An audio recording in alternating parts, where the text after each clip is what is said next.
Ассалаумағалейкум көпшілік, қалайсыздар, амансыздар ма? Мына өтеміз Сайрам тас жол. Осы жерде машиналар міне талдың арқаның артында тұр. Бортовой номер 545. Мынау 0113. Мына машина мына жерде тұр.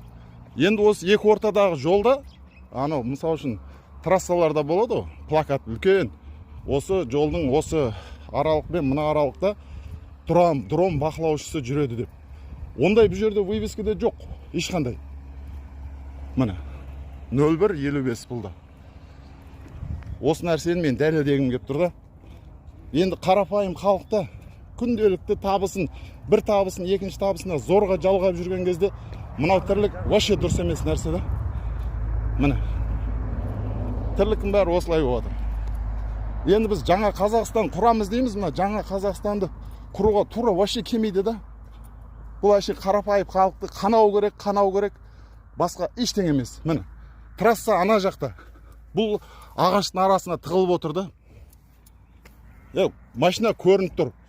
Проплесковый маячкелер қосылып тұру керек. Жолдың жанында тұру керек. Тұрса, оған да рұқсат бар болса.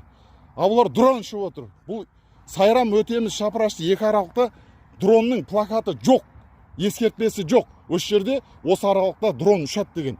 А бұл кісілер қазір айтып отыр, ол дронның ұшу плакаты, ескертпесі болу қажет емес дейді. Мінекей, осының анық-қанығына түбіне жетуге барлықтарыңыз ат салысып көмектесіңіздер. Мынау Шымкент қаласының генералына да осы хабарлама. Өзіңізде анық-қанығын тексеріп беруге көмектесіңіз.